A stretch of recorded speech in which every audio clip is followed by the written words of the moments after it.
We now have 5 minutes to transition to the next panel, which is the female gaze. Simona Sarma is the chair and discussant, and there are, I think, 4 papers. So there's Poorva, Prachi, Shama, and Galariya.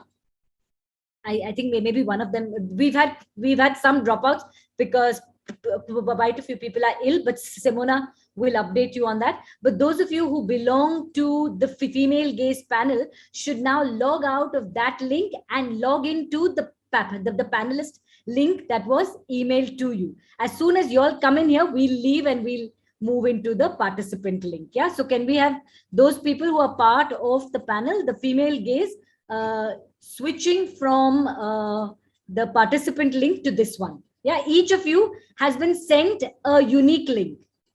So you need to move here.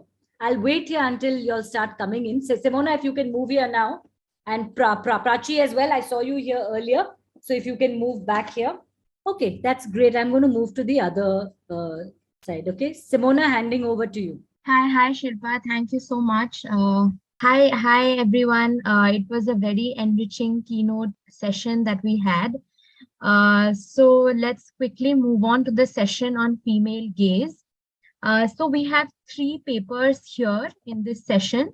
Unfortunately, Shyama Sadasivan couldn't be with us because of health reasons. Just to quickly go across the rules, basically all the presenters will have 10 minutes. We'll have 12 minutes in total. At 10 minutes, I'll just raise a flag saying that, okay, it's 10 minutes are over. And at 12 minutes, I'll again ring a bell.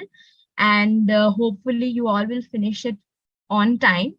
And for the audiences, you can post your questions or queries that you'll have in the Q&A box or even at the chat, and we'll take them at the end of the session. Without further delay, let's start with the session. So the first paper we have is by Poorva Chakraborty, who will from Maharaja Sayajirao University of Baroda.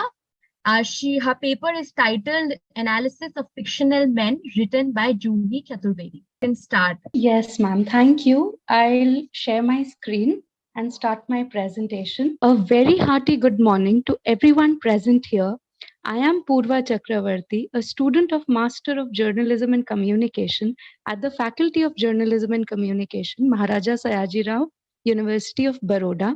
I am going to present my paper titled Indian Masculinity Redefined, a look into select male characters, written by Juhi Chaturvedi. Cinema is one of the medium because of which India is recognized globally. It is one of the most prominent cultural driving forces of India. The audiovisual mass medium takes inspiration from as well as impacts the audience. The stories told through cinema are the sociological manifestations of the society. Across different Indian film industries, cinema has endorsed gender roles from time to time. The filmy characters on the screen have modeled expectations of behavior, lifestyle choices, as well as attitudes. This paper particularly focuses on films made in one of India's most extremely successful film industry, Bollywood, and its representation of men. I want to highlight the evolution of Indian male characters with reference to a 2013 study by Dasgupta and Gokul Singh titled Introduction, Perception of Masculinities and Challenges to the Indian Male. The authors point out that characters played by Raj Kapoor, Dilip Kumar, Dev Anand in their prime were replaced by masculinity championed by actors like Dharmendra, who's also known as the He-Man of Bollywood. An important point to be noted here is that in films like Zanjeer, Diwar, Agnipath, and Mukaddar Ka Sikandar, those films established Amitabh Bachchan as the iconic angry young man of Bollywood.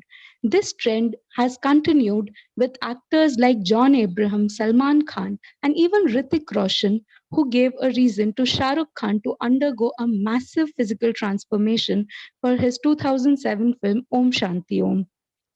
This paper specifically analyzes male characters written by Indian screenwriter Juhi Chaturvedi. I chose this because I am keen to learn about the urban male characters written by this particular Indian writer in the 2010s and 2020 decade.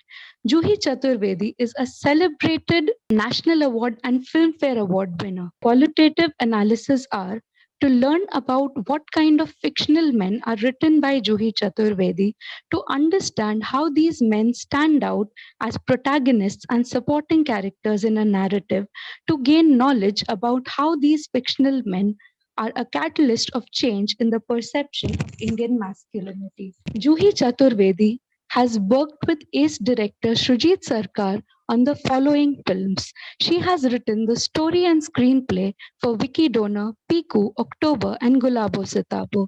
For Gulabo Sitabo, she has also written the dialogues. Vicky Donor is the story of a young man who opts for an unconventional career as a sperm donor. Piku is the story of a 70-year-old father who is dependent on his daughter. In October, the protagonist Dan experiences extreme grief at a tender age. Gulabo Sitabo showcases the sweet and sour relationship between a landlord and his tenants. The analysis helped me to understand that Vicky Arora comes from a family that is experiencing generational trauma. He is pampered by his mother and grandmother. He does not feel the pressure to be the man or the son of the family. The reason he is able to lie consistently about his profession to his family and to others is because his mother and grandmother are used to dealing with his actions and its consequences. He did not expect separation or ending up in jail as a consequence of his lies. Dr. Baldev Chadha in Vicky Donor is an infertility specialist whose purpose and business is to complete families.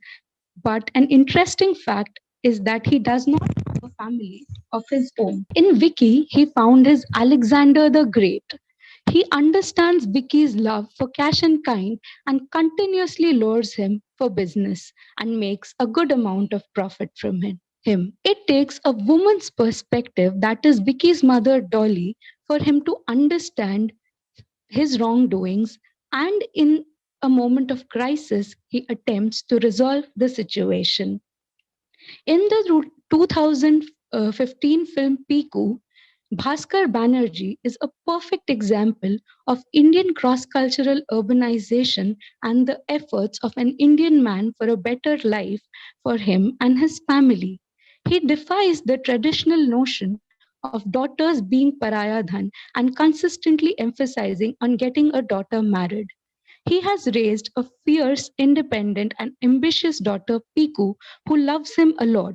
But there are realistic moments where we see that she is frustrated with his hypochondriac and eccentric tendencies. In Piku, we also see Rana, a person who's a subtle lover. He is seen making amends after problems are caused by Piku's hot temper. He understands and respects Piku's bond with her father, but also emphasizes that she needs to prioritize her own self. While bonding with Piku, he does not have expectations of a relationship. In Piku, he finds a rare woman for whom he has feelings. October. October is a story of Dan's coming of age. Dan belongs to a well-to-do, supportive family, and he is an intern at a hotel. Shivli and Dan are mere colleagues. They are not lovers, they're not even friends. But her fatal accident becomes the turning point of his life because he has never experienced such grief and loss. Shivli's death is a life altering experience for Dan, which changes him as a person as he grows and goes through several negative emotions. Observations from the 2020 OTT release Gulabo Sitabo suggest that marriage to Fatima Begum was a stepping stone for Chunnan Mirza Nawab in his earlier days. Fatima Begum and Mirza do not have emotional attachment or intimacy in their marriage. We can see that by how they do not have kids and by how they treat each other on screen. Mirza demands respect, but he is unable to command it. He is an unaware and underconfident person with a limited worldview who does not realize the real value of money in present day. And so he suffers in the end. Lastly, Bake Rastogi in Gulabo Sitabo is a very self-aware man. He understands his weak socio-economic conditions, and there is not much he is willing to do about it. His affair with You have Fauzia. 2 minutes left, Poorva. Yes, ma'am. His affair with Fauzia is a secret, and he doesn't want to out it because he doesn't want to deal with the consequences. His only motivation to stay in the Haveli is that he doesn't have the skills or resources to build another home for his family. The findings from my study are men written by a woman writer, Juhi Chaturvedi, in the following films are culturally rooted in cities and communities in which they live. They do not promote unrealistic standards of physical appearance. Their frustration, irritation, and anger does not take a violent form, and they coexist with women who are confident, intelligent, worldly, and so they challenge the notion of patriarchy.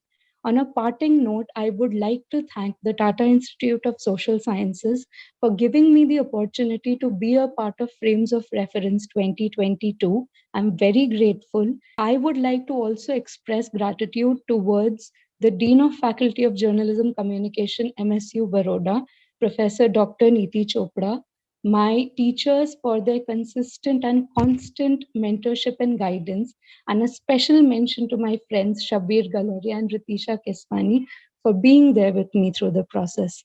Thank you so much. Thank you so much, Poorva, for bringing out such an important uh, theme into this panel. So the next speaker that we have is Prachi Talesara from Christ University. Her paper is titled Complicit Masculinities, Exploring Sai Paranjpai's Chashme Baddoor and Katha. So I hand over to Prachi now. Hello everyone, I'm Prachi and a recent MA graduate in Cultural Studies from Christ University, and today I'm going to present my paper titled Complicit or Catastrophic, Exploring Masculinity in Sai Paranjpe's Cinema. The hero in a film engages with questions of identity at various levels of articulation through the portrayal of vivid characters. The several archetypes of hero are a result of the socio-political scenario during that era that cumulatively becomes the norm and collectively experienced as specific era in the history of cinema. From portrayals of the tragic heroes in the 1930s to the soft masculine hero in the 90s and to somewhat progressive roles of men since the 2000s, it is quite evident that cinema follows a trend. However, as much as these films aid in shaping the history, they veil the marginalized. My objective here is to understand the social stimuli. This paper examines the portrayal of hybrid masculinity in Sai Paranjpe's two films, Chashme Baddoor, released in 1981, and Katha, released in 1983, in an era preceding globalization and liberalization in India. Paranjpe's Chashme Baddoor, initially titled Dhua Dhua, also known as Smoke, is a plot about three unemployed young men, Siddharth, played by Farooq Sheikh, Omi, played by Rakesh Bedi, and Jay, played by Ravi Baswani, and they fantasize about the same woman, Neha, played by Dipti Naval. Neha and the relatively well-behaved Siddharth fall in love, but the antiques of his friend Jay and Omi create difficulties in the relationship. Katha, also known as Story, is a modern-day take on the old fable of the hare and the tortoise. Bashu, the hare, played by Farooq Sheikh, charms his way through life, duping a population of chawl dwellers based in Mumbai, including his friend Raja Ram, played by Nasiruddin Shah, and a young woman named Sandhya, played by Nidipti Naval. These films thematically deviate from the toxic masculinity, violence, and brutality popular in the films of the 70s and 80s, setting the future stage for representation of progressive masculinity. However, these portrayals of masculinities disguised as progressive seem rather complicit in nature. The paper charts the constructions of hybrid masculinity in relation to hegemonic masculinity in a growing networked and globalized society at the time. It interrogates the work of an Indian woman filmmaker producing and reinforcing a hybrid form of masculinity rather than a diverse embodiment of gendered relations. To understand how masculinity is constructed, maintained, and contested, we need to accept that it is a relational concept. A theoretical framework and methodology that I used for my paper analysis, was based under the broad postulation of feminist theory, specifically R.W. Connell's masculinity theory through a qualitative and visual analytical approach. Using this framework relationally and discursively, I attempt to draw parallels between the detailed contextual analysis of the film and the subsequent evolution of a more attenuated form of standard masculinity. Hegemonic masculinity vis-a-vis complicit masculinity. So we need to understand that it is a relational concept. It operates in relation to femininity and other social forces intersecting with gender. The conceptual beginnings of hegemonic masculinity are mitigated and mirrored by the Hindi cinema. In Paranjape's work, the stock character of the comic supportive friend of the hero first time came from the margins to the center in the genre of romantic comedy. These narrative performances reveal construction of new kinds of masculinities that escape the hegemonic ideology and revise the conventions of being a man. Although synonymous with hegemonic traits, but without violence and outright masculine dominance. This is known as complicit masculinity. It is behavior of men subsequently becomes and can be seen as a daily practice without attaining hegemonic power, but there is an active incentive to embody it because of the benefits it offers men, which is a collective subordination of women. Upon my analysis, three recurring and common themes arise, which are around the portrayal of male friendships and homosocial relations as known as bromance, the pursuit of romantic love and domestic bliss, and the role they play into reinforcing complicit masculinity. The films Chashme Badur and Katha go beyond the narrative codes, reflecting on homosocial and heterosocial relationships in the middle class setting. Looking at the bromance in Chashme Badur, the heteronormative relation between Siddharth, Jay, and Omi is a response to the new social equality between men and women during that time. However, the bromance fails to live up to its rejections of alpha males, as Siddharth is positioned superior to Jay and Umi. He is an aspiring economist who initially denies romantic and consumerist pursuits, but still ends up with the best outcomes of romantic bliss. Contrary to this, Omi and Jay are young men from lower middle class, and they are passing time and mindlessly chasing women, which can be looked at as a result of their temporal anxiety and exclusion from secure adulthood and isolation from spaces of modernity and progress. Now, looking at Katha, which is the right side of the screen, Rajaram's aspirations of a permanent job, a nameplate for his house, wanting to marry Sandhya, and his desire for a family symbolizes security and upward mobility within the confines of the chawl. Bashu is blinded by the consumerist economy. Contrary to Rajaram's expressive, submissive, true to his principal behavior, Bashu's mannerisms, use of English, polo shirts, cigarettes, and constant iteration of his time in England posits him as an aspirational man for chawl people and specifically Rajaram. Both of them, despite opposite mannerisms, maintain a friendly relation. Looking at domestic bliss, in Chashme Badur, Siddharth defies the idea of a progressive male. He asks Neha to quit her job as a door-to-door saleswoman, dictating her career choices, since he now had a decent job. His idea of domestic bliss revolves around the supposed modern patriarchal values.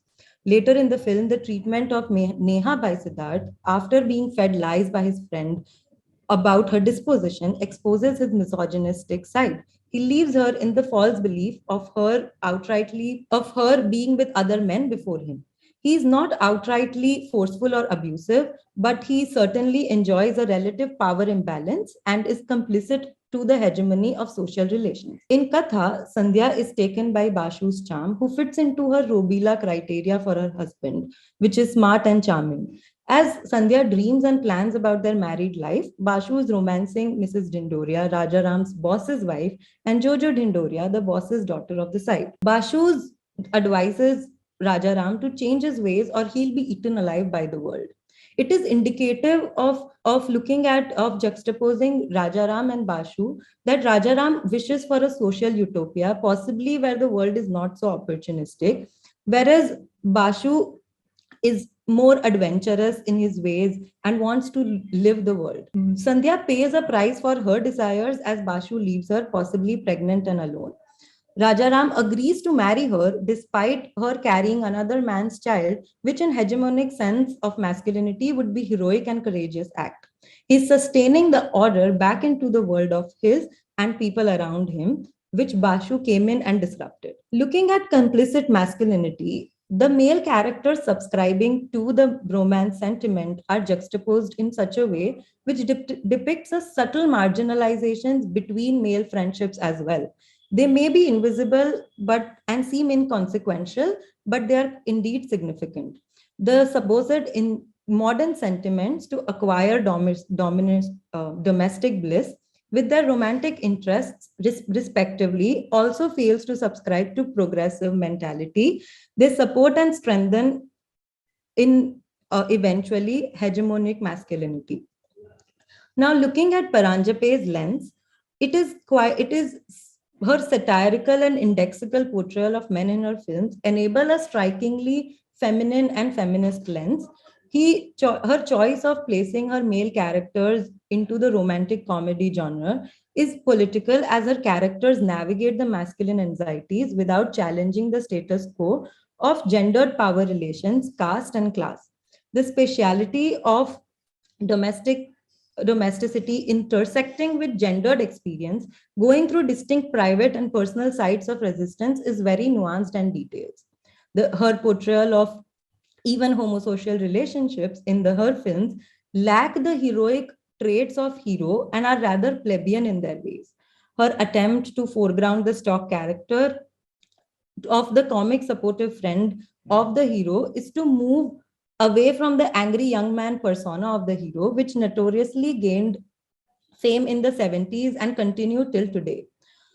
However, her films play a passive role in legitimizing masculinity in her characters' aspirations, which exists as approved by complicit behavior of her male protagonists. In conclusion, both films, Chashme Badur and Katha, are central to understanding the reinforcement of hegemonic masculinity through complicitly practiced stereotypical masculine performance. Though they defy the mainstream cinema of that time, they fail to provide an alternative representation of masculinity. This paper hopes to contribute to larger conversations, debates, and dialogues about middle-class cinema, masculinity, and largely women's cinema, and including them in larger contexts of socio-political histories and futures. These are some of the references that I used in my paper and filmographies, which provided much more context to my hypothesis. I would like to thank Tata Institute of Social Sciences for giving me this opportunity, and the audience for being such patient listeners. Thank you. Thank you, Prachi. Thank you so much for bringing in this idea of relational masculinity and the way you have tied it up with the films. So that was really enriching. And so we'll move on to our next presenter. So now we have Galariya Sabbir Ahmedbhai from Maharaja Sayajirao University of Baroda. His paper is titled Gully Boy and the Homogenization of Muslim Voices. A very good morning to everyone. My name is Sabbir Galariya, and I'm a PhD research scholar at the Department of English, the Maharaja Sayajirao University of Baroda. The topic of my today's paper is Gully Boy and the Homogenization of Muslim Lives or Muslim Voices. To begin with, we have I have always been a keen admirer of Bollywood movies, and I always believe that Bollywood has played a crucial role in dictating different roles for different people of the society. And so, in the same way, Bollywood has played an active role in dictating different roles for women, and the representation of women uh, is quite under scrutiny in recent times due to the various stereotypical roles assigned to women. In fact, the category and nomenclature women, various feminists believe that this category is homogenizing and it subsumes many diverse voices. By stating that we are talking about women, how would you define women? What kind of women are you talking about? How would you locate that woman? What is the identity associated with that woman? So it has certain strands that has been subsumed under this huge category called women. Therefore, this paper would point out one of the many diverse voices within this conveniently subsumed category, and that one of the many diverse voices or voice is that of Muslim women. So this paper would argue that Bollywood commercial movies tend to homogenize the representation of Muslim women and Muslim lives. Various identities and problems associated with Muslim women are a result of different social, political, cultural, historical, geographical, and economic locations. The specific location of the Muslim woman in the social and cultural construct is responsible for deciding her accessibility to power, privilege, and agency. In order to understand this more critically, this paper would study the representation and homogenization of Muslim women through the character of Safina Firdausi, which is played by Alia Bhatt, and other female characters in Gully Boy. Gully Boy, as we know, is a 2019 Bollywood film directed by Zoya Akhtar, and it is also written by Zoya Akhtar and Reema Kakri. The strong and bold portrayal of Safina struck a chord with young Muslim women with multiple identities and is in sharp contrast with the previous representations of Muslim women in movies such as Razi, Veer Zara, Bajrangi Bhaijaan, Badr, and among others. This paper will also deal with the issue of caste associated with Muslims, and this issue is very crucial at this juncture because Bollywood has always conveniently erased the issue of caste within Muslim or within Islam, and this erasure is because they wanted to create a unified Muslim identity. So the other can be created as a unified whole in Bollywood, and hence the idea of caste is completely neglected and ignored. To begin with, my theoretical framework relies on Adrienne Rich's essay, which is titled as Notes Towards a Politics of Location. What she basically argues is the location of specific women in her social, political, geographical construct. So when you are talking about a Muslim woman, we need to locate where is the Muslim woman associated, what are her social, political, geographical factors that have created certain circumstances for her. So the basic idea of her essay is to locate and historicize the cultural politics that are associated with women body. And to begin my paper, I always ask two questions. When we say that Dalit and Muslim women are fighting for their rights, so we need to consider two things. Are we talking about all the Dalit and Muslim women in India as one unit together? And if yes, does this mean that they face the same problems? And these two questions can be answered by Adrienne Rich's essay. The answer is very obvious that all the Muslim or Dalit women do not face the same problems, and in fact the quantity of problems or the issues that they face would be various depending on their specific location, depending on their socio-cultural, economical, geographical location. So what I basically argue is this Dalit or Muslim women that are fighting for their rights are the women at the center. They have the power or accessibility to fight for their rights because of their own social, cultural, political, economical, and societal locations. They construct the center or the core and hence share some common problems. Now, this would not mean that. So when I say that these Muslim women construct the center or the core, my aim is not to discredit their struggle, not to disapprove their specific location. My argument is that the center or the core that they constitute, it becomes the medium for the homogenization of the diverse Muslim as well Dalit voices or Dalit women. My focus would be specifically on Muslim women.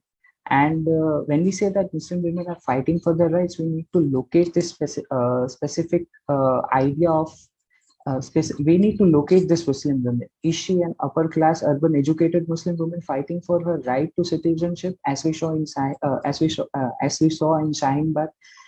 Again, I'm not arguing that there was only one section of women present, or a middle class, rural, a uneducated Muslim woman fighting for her right to marry a partner of her choice. Now, I'm not again presenting a binary between upper class and middle class, between rural and urban people, and between educated and uneducated Muslim women. Nor am I trying to imply that only certain specific section of women can fight for a right to citizenship or for a right to marriage. My only aim is to point out that there are various strands of identities entangled with the social, political, and cultural contexts, and hence they have different types and kinds of problems that are constructed due to different social, political, cultural, economical, and historical locations. Therefore, the center or the core would not necessarily be able to address the diverse problems of all Muslim women. In order to elaborate my argument that the core would not be able to address the problems of most of the Muslim women, I take the example of the recent law that was passed by the Supreme Court of India, the Triple Talaq law.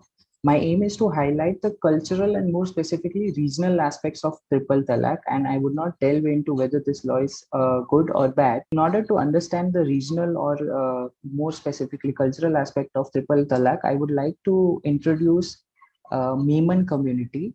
This Memon community is a mercantile community that follows the Sunni Hanafi school of thought. It is one of the Sunni Muslim community that is located within Saurashtra. And in India, the Memon community is mainly spread over the regions of Kutch and Saurashtra in Gujarat. This Memon community across Gujarat is administered by various local Jamaats. Now, these Jamaats are constructed by all male 5-member body, and the Jamaat is responsible for conducting election every 2 years. Only Memon male members are allowed to vote, and they can cast 5 votes at a time. It is evident that such a system does not provide space for Memon women, but this local Jamaats played an important role in issues such as Triple Talaq.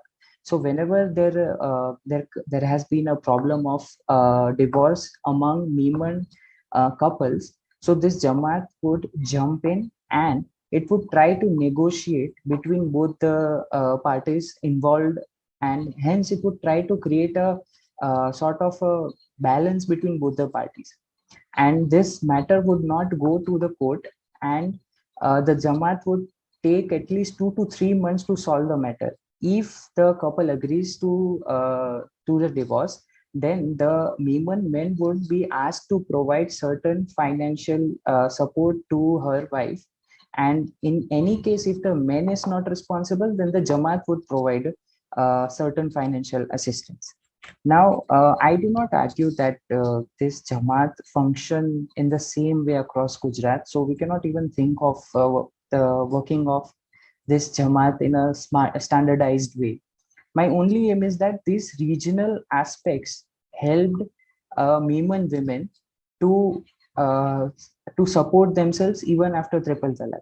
And one of the main important reasons why I'm stating this law of Triple Talaq is because the Memon women, their pertinent problem is not about Triple Talaq. Their main problem is that of education. Most of the Memon women would be married off as soon as they turn 18 years. As soon as they turn 18, major problem would to get an education and then would to think of a job, and for that they would have to travel to different cities which they are not allowed. So the core shows that the major problem of Muslim women is that of Triple Talaq, but it is not in the case of Memon women. Their basic right of education is curtailed, and hence they have to fight for this right. Some may succeed and some may not succeed.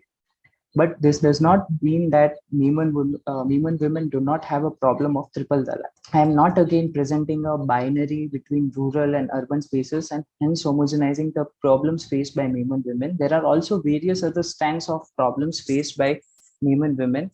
And to present an example of those strands, I again take the example of small cities like Gondal, Jaipur, Doraji, where women's main problem would be education, and you would find less graduate women in these parts of Saurashtra. While if you move to developed cities like Rajkot, Junagadh, and other places, these women would have a complete different set of problems, such as achieving financial independence, doing a job after marriage, etc.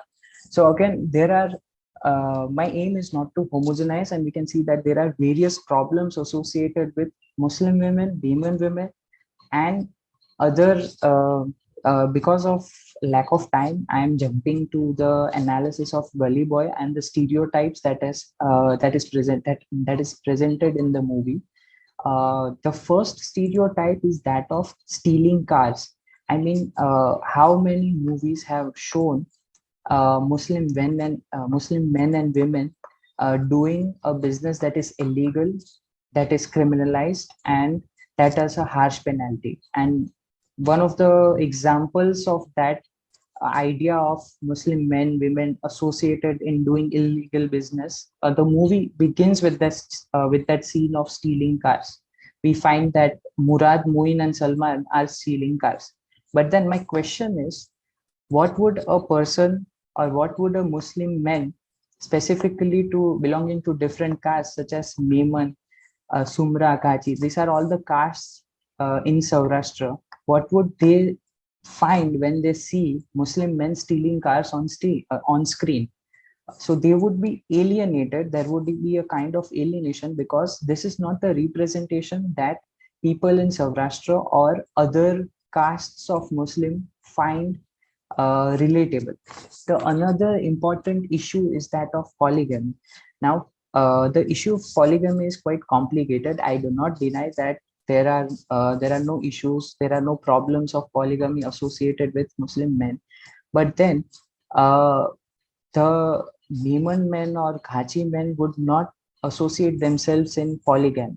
So instead of making a generalized statement on polygamy, there has to be a specific pinpoint location of where and why polygamy is practiced in different parts of India. And that is where the idea of caste versus class plays an important role. Now, all these problems and issues originate because the different types of Muslim identities are homogenized and as they have been presented as one single unified identity. So the third point is class versus caste debate. We find that Safina and Murad, they can marry each other, but in real life, it is not possible because Safina belongs to, it is shown in the movie that Safina belongs to a middle class. She has an eye patch, her father is a doctor, and Murad belongs to a lower class, a boy from Dharavi, and it is difficult for him to survive. So the only issue that here comes is that of class and not of caste. But if you go on to marry, there are always questions of caste. For example, a Memon men or women would not marry to a family of Sayyid. To a Sayyid male or female partner. So there is this issue of caste that is conveniently erased. The fourth important point that I talk about is that of agency. I argue that this agency is also dependent on the specific location of the Muslim women. In the movie, we find that Safina is situated in the heart of Bollywood, that is Mumbai. So Mumbai is the place that provides Safina this freedom and this privilege, plus the idea of class and class. So these are extra identity constructs that are placed in, and because of that, she has a limited agency. She can study, she's aspiring to become a surgeon, she can go out on her own, but then she has also limitations. She has to come back before 9. She cannot get dressed up. She cannot wear lipstick. So all these are small restrictions that even though she is living in Mumbai, these are the restrictions that are imposed. So the idea of agency is also quite complicated, and this idea of agency is also important in case of polygamy. So whenever polygamy is discussed, Muslim male viewpoints are considered more important than Muslim women viewpoints. And again, the idea of homogenization and caste plays an important role, because if you do not highlight caste, then all these problems are just dissolved, they are erased. And at the end, to conclude that, I would like to conclude with the idea that there is time limitation in Bollywood. A 2 or 2.5 hour movie would not be able to capture all the complexities of different identities associated with Muslim women. But then there has to be a certain acknowledgement of these different identities, these different associations that comes up with the idea of caste and location. And with that, I would like to end my paper. Thank you. Thank you, Sabbir, for bringing out the different dimensions and the different positionalities and identities that you talked about through the paper. It was really nice hearing you. So we are done with all the presentations for the session because we are missing one presenter. So can all panelists turn on their videos so that we can see all of you? So I think just to sum up a little about the whole, the papers that we heard, all of them touched the theme of female gaze really nicely. And I think what came up through the papers, if I can link them, is how, so while Poorva's paper showed us how there are different and subversive masculine characters that are coming in today and emerging in these recent filmographies. But Sabbir and Prachi's paper actually touched on how female gaze need not necessarily be this apolitical subversion of patriarchy. You know, there are actually different versions to it as well. So I think so there are problems and opportunities that can be seen in the female gaze itself, and how the gaze itself is fragmentary, you know. So because of the positionalities of these different female screenwriters, directors, and essentially the females behind the screen, that there are also differences in how representation is coming forward. But nonetheless, this is nowhere to say that we don't want female gaze. It's like we want more and more females to be behind the scene, to be directing, to be screenwriting, to be you know, making films for us with different kinds of personalities and characters that we are seeing today. So essentially, the fragmented nature of female gaze is what I could garner through the 3 presentations that we heard. So I'll just, before we have a few questions from the audience as well. So I'll just quickly ask 1 or 2 questions to the presenters, and then we can go on to the audience questions, if that is okay. So firstly, for Poorva, I just wanted to ask, so when the films that you have studied and how there are different masculine characters today, what would you also think about the female characters that are being portrayed in these films, you know, because it's also masculinity and femininity and how they are portrayed are actually, they feed onto each other. And you have touched on a little while you spoke of Piku and the character of Piku, and how actually the character of Piku itself, her gaze towards her father, you know, also is shown in a particular way through which the female gaze comes out even more starkly. So what would you speak, how would you, you know, approach that question of portrayal of femininity in these particular films that you mentioned? So if you could answer that, and then maybe we can move on to Sabbir and Prachi. Sure, ma'am. Talking about the female characters in these films, first, the mention of Piku, an independent young architect. Then in October, we have Shivli's mother, who is working as a professor while dealing with the fatal accident of her daughter. in Gulabo Sitabo, we have Fatima Begum, who is the owner of Fatima Mahal. And we have Guddo, who is Banke's sister, who becomes an earning member of the family eventually. So these characters contribute to the story and they motivate the male characters. They coexist in an environment where these female characters do not let the male characters affect their important decisions, if I can say so. For example, in a relationship between Piku and her father, we can see that she is always at crossroads with him when it comes to her social life, or the fact that he is very discouraging of the fact that shadi is a low IQ decision, but she wants to get married. So the female characters in these films, they always present their point of view. They always take their stand and they argue and they fight if need be. Thank you, Poorva, for that. So Prachi, coming to you, when you were talking about complicit masculinities and you took the examples of the films like Katha and Chashme Badur, so which are obviously comedies as well. So how would you look at the function of humor in this particularly? Because even being in the space of comedy and making a comedy film is itself a subversive act, given that the space itself is very male-centric in nature.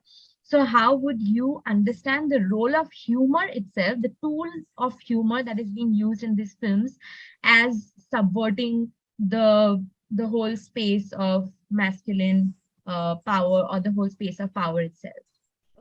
So looking at humor, also especially in the 80s, we see Rishikesh Mukherjee's Jaane Bhi Do Yaro. It's a very humoristic, casual, like a very comic movie. But when we look at Paranjape's works, a lot of women in the 80s were also directors, like Meera Nair was dealing with women's issues, but nobody was dealing with humor as such. And this is where Paranjape's works come in. And when her use of humor is no doubt, like I mentioned in my this thing, is a caustic critique on the male chauvinism, but at the same time, it does resort to sexist portrayal, as in like sexist tone and portrayal in some sense. So I wouldn't say it's subverting, but I would say that it's somewhat a step towards progress in some sort of like an alternative representation of masculinity, though it is again very complicit and reinforcing the hegemonic ideals. Right. Thank you. Also, Simona, I would like Yeah. to answer the questions by Shilpa ma'am and Lakshmi ma'am, if there is time for that. Yes, definitely. Yeah. So I was thinking we can go to the questions because there are quite a few. So we can go to the questions after this. So yeah, let's then directly go to the questions. So yeah, I'll just read out the question once. Shilpa ma'am has a question to Poorva and Prachi. What are the possibilities posed by having a woman writer, director, cinematographer writing male characters? Both papers chart the ways in which Juhi Chaturvedi and Sai Paranjpe represent men. If we are to abstract this and think of what it means when women write men in relation to questions of representation, what are the transformative possibilities posed by this? So when we this right off the bat like reminds me of this French postmodern theory, écriture féminine by Hélène Cixous. Even though it's very it is basically a genre in literary writing, but I think it does find its some sort of I can't find it, but some sort of this thing in when women write scripts or when women write men.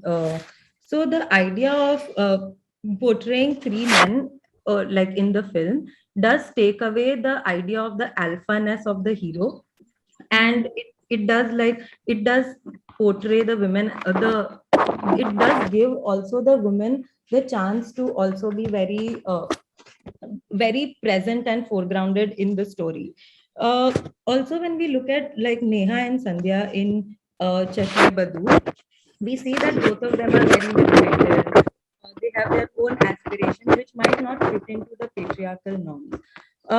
And apart from that, when we look at Meghna Gulzar's Filhal, her representation of women's friendship with starring Sushmita Sen and Tabu, and also Deepa Mehta's Fire of same-sex relationships. So I think in terms of women writing women also, there is there's this whole transformative space and possibilities for various depictions of representation. And also when it comes to specifically the body image and the body politics of male, more often than not, these the idea of the manliness of the body, the six packs, the heavy tone, the heavy voice is sort of I have seen is a lot of women directors moving away from it. So I think, and also this idea of like the female gaze coming into the foreground, which has not been very prevalent since since since the time film industry has grown and is growing. So yeah, that's.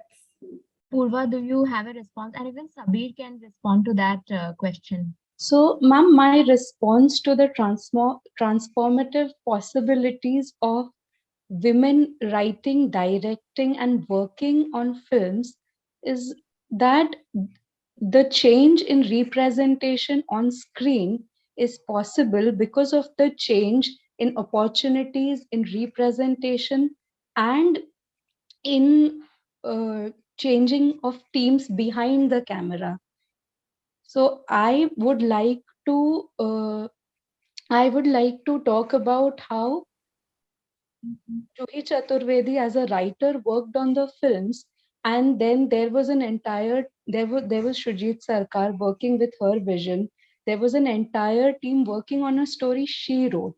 So I am actually very glad that women are able to find their voices behind the camera so that the representation of men, women, and gender on screen is able to shift so that audience is able to consume different kinds of perspectives. I just have one point to add to what Poorva has said. Considering what Zoya Akhtar has done in Gully Boy, I think she has tried to present the complex problems and issues associated with Muslim women in case of agency, in case of financial independence, in case of a relationship. So these myriad of viewpoints and portrayal of different issues. So I think this is something that cannot be achieved if the character or if the director would have been a male. I mean, I do not deny that things would have been completely different. But then along with this, she has also tried to point out that the male characters as well as the female characters, they all have their set of problems, and all these set of problems have equal relevance. No male problem is greater than the female problem. All problems, everyone has problems, and all problems have equal space and time of representation. So whether you consider Murad's mother, Murad's grandmother,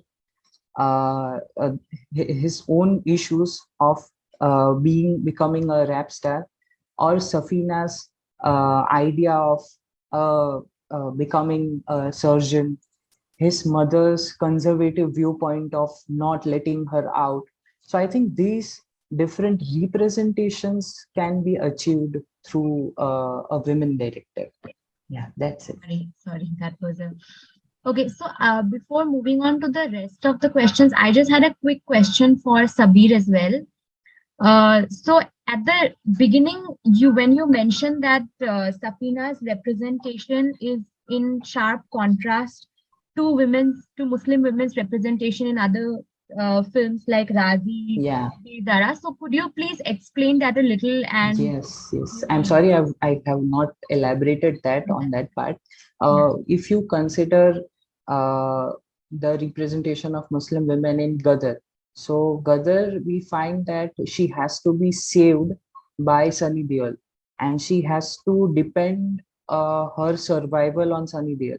So all her survival, all her existence is dependent on a male character.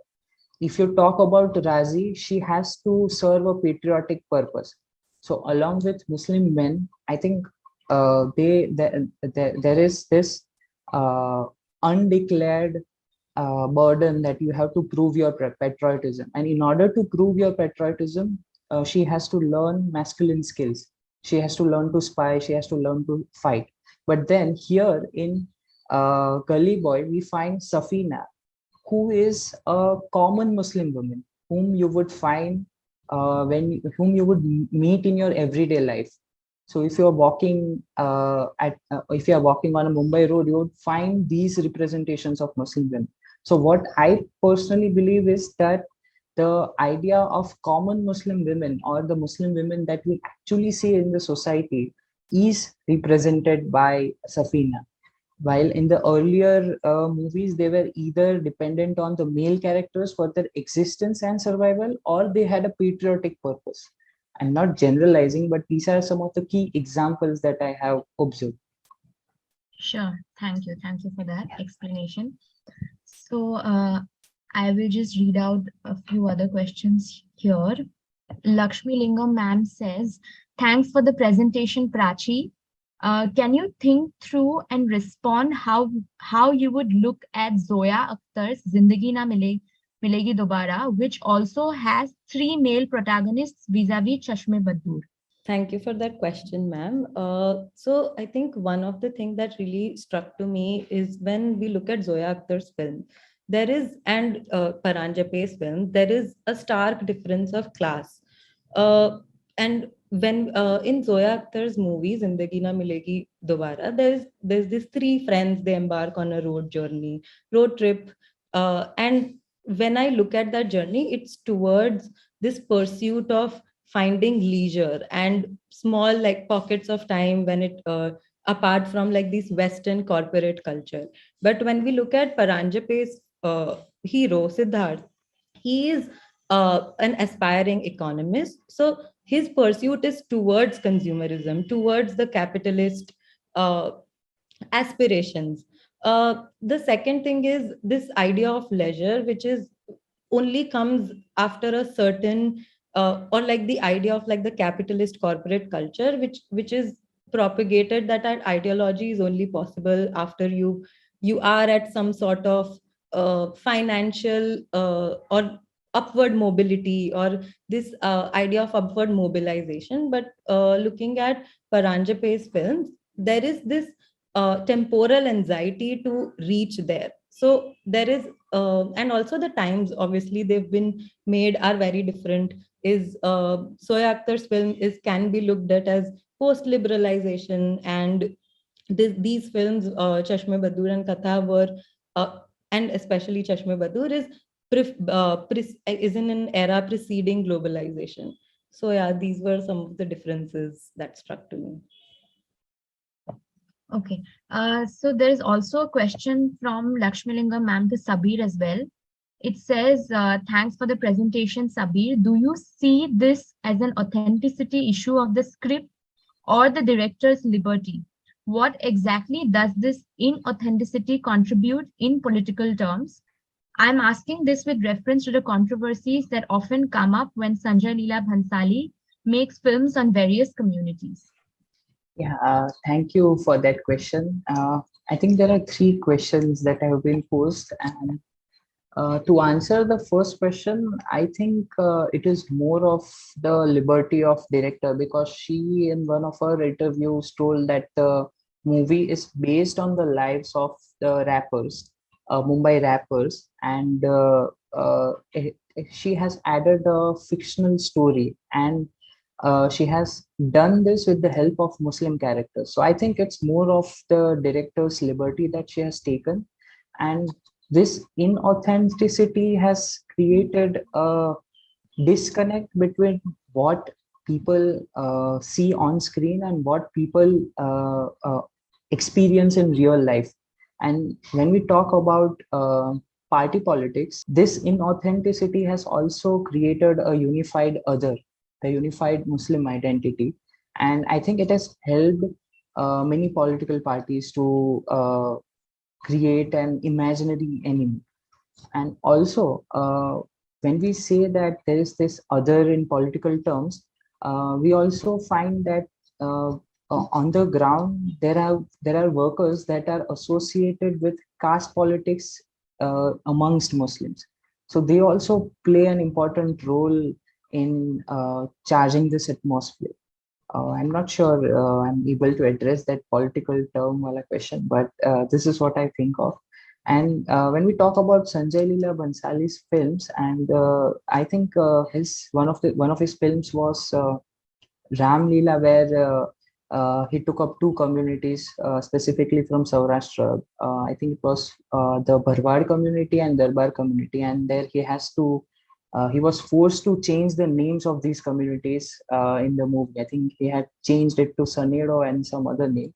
So when I think this representations of different communities has to be dealt very sensitively. I mean, people would not miss a chance to make controversy or to do all these things, but I think it has to be dealt very sensitively, and very nuanced techniques have to be used in representing communities.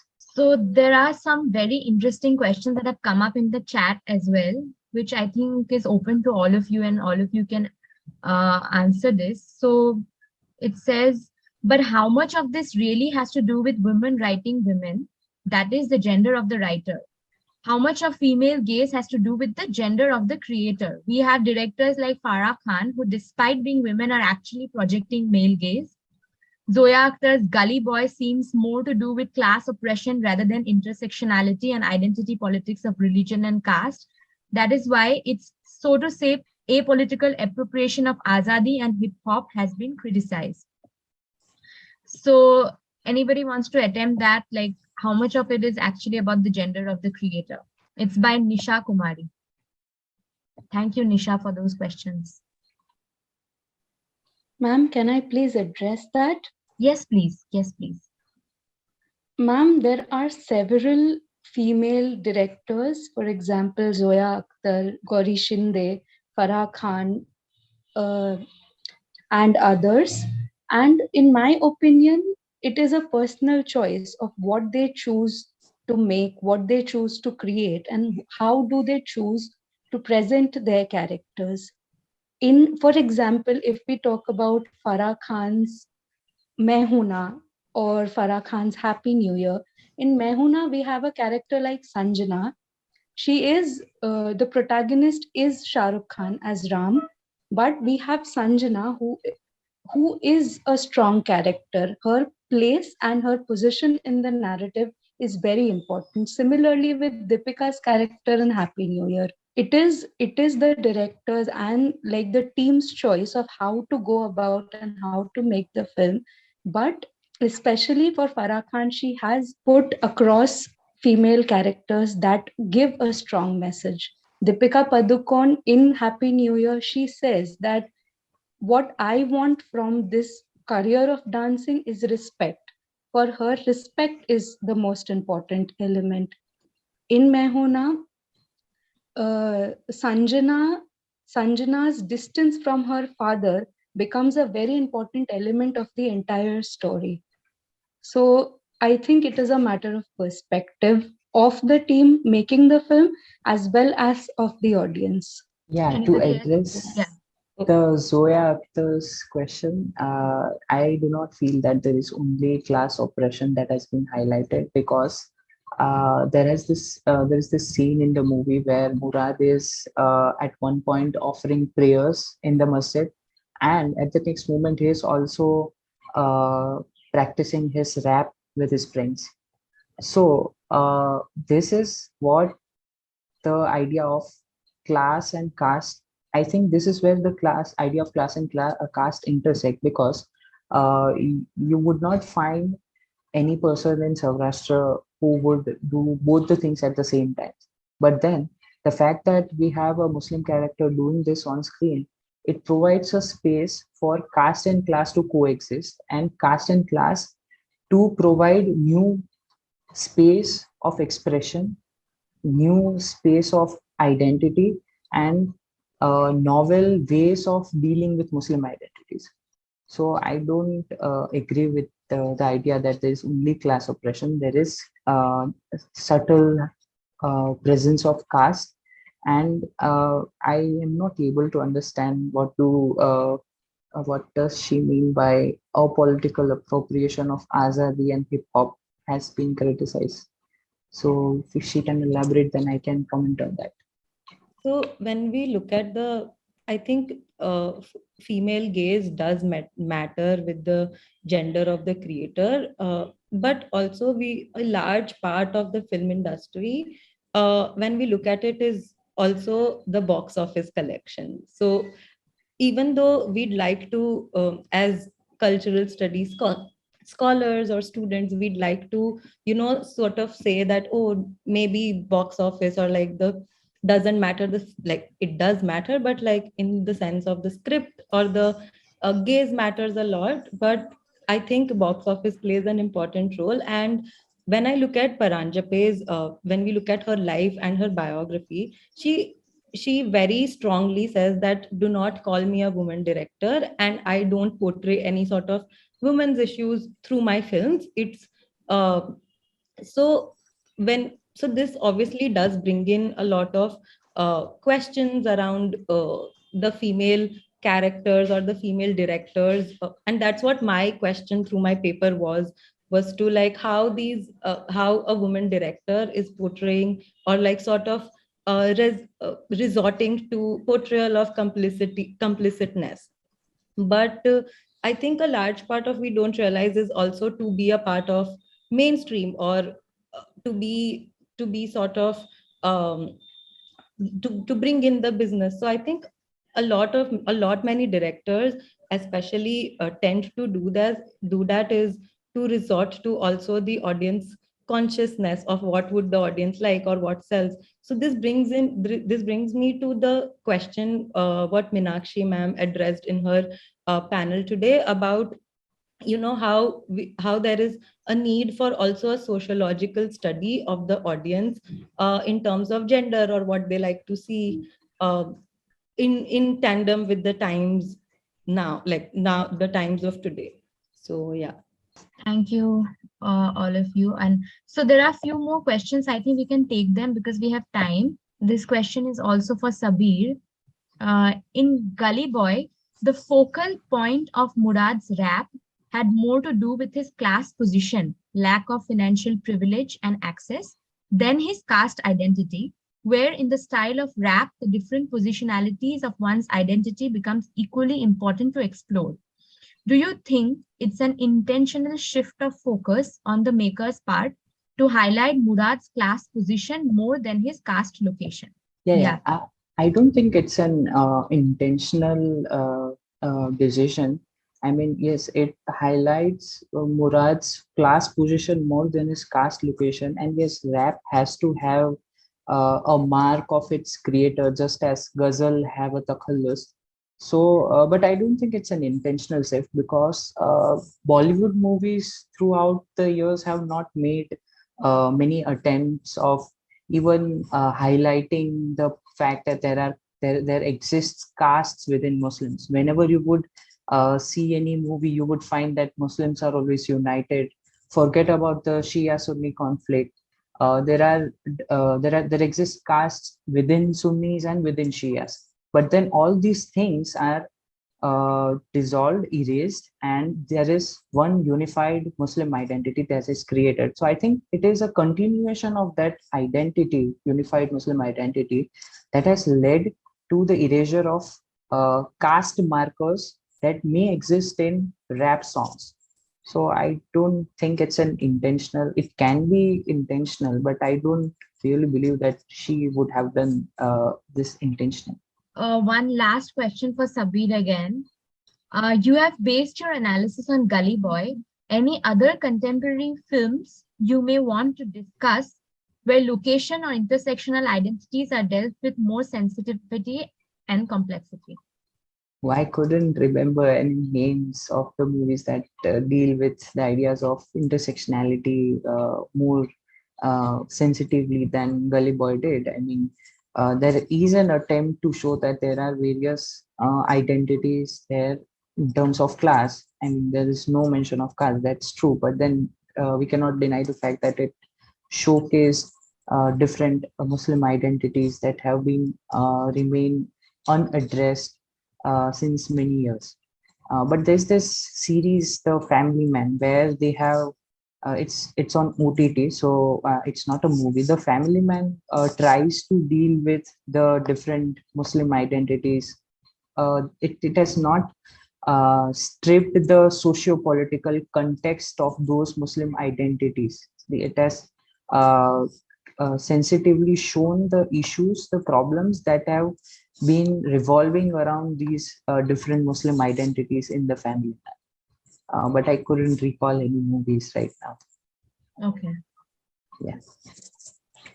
So we have a few things in the chat. So firstly, when you asked about the apolitical appropriation and a clarification of it, so Nisha has clarified, Azadi, as we know in the current political context, while for the left, this is a song of protest, resistance, solidarity, and hope. The right considers it to be seditious and anti-national. The film neutralized the potency of the song by altering the lyrics, seeks freedom from poverty, class oppression, corruption, and favoritism. Favoritism, yes, How but it was appropriated, yeah. yes, but all these ideas of poverty, class oppression, corruption, and favoritism, they are existing in our society. So, I mean, they might have erased the caste aspect, but they have retained all these aspects. So I'm not sure how would that appropriation thing still fit in, because my argument is more sort of relevant to the idea of caste. And by removing caste, you would not remove poverty, because these are not watertight compartments that you remove caste, so you would remove poverty.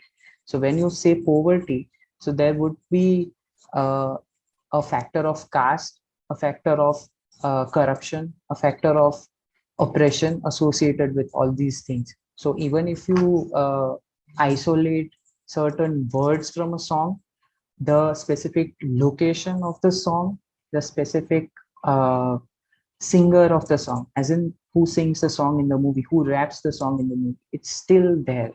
I mean, there has been attempts to politicize the song, but in terms of movie, I think they have maintained a quite neutralized viewpoint to avoid any controversies. Lakshmi ma'am also says, Sabbir, there's a bit of a dilemma as to why Mumbai rappers who come from lower caste, second or third generation migrants, think more on class and civic issues rather than caste, unlike Arivu of Tamil Nadu, who distinctly raps on caste.